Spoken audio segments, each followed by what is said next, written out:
Hi there, welcome to part 5 of Socialist Transformation. We're on page 393 of the text. Personal files from the Danwei carried a class label signifying family background and individual status. Through the Danwei, unlike its predecessors, the Communists had the ability to carry out its policies down to the local level. The violence and pervasiveness of the political mass campaign succeeded in destroying most underground remains of the Kuomintang forces. New institutions compartmentalized society by dividing citizens into separate state-created categories with different entitlements.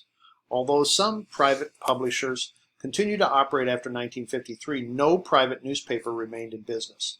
By 1956, the nationalization and regimentation of private publishers had been completed nationwide. The Ministry of Culture and Central Propaganda Department, that purpose was to paint a sanguine picture of the future.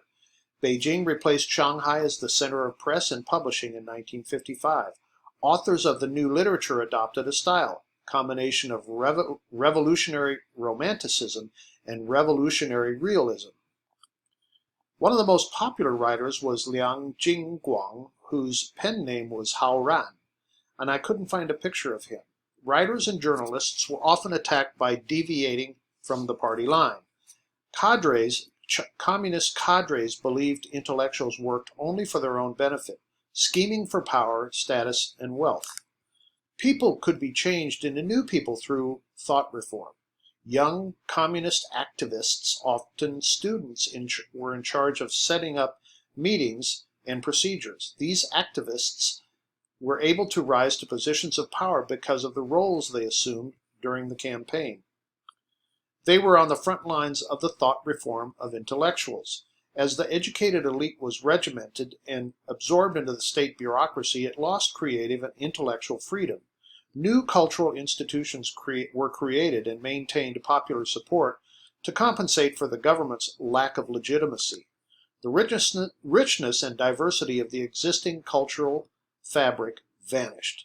Land reform was perhaps the most important socio-political goal of the communists. Many villages in North China had no significant landholding class. In the second phase, land reform was extended to southern regions where communist power was almost non-existent. Landlords made up about 4% of the rural population and owned 40% of the land. Land reform measures were inherently violent. More than 30 million people were forced to work under surveillance by the village government.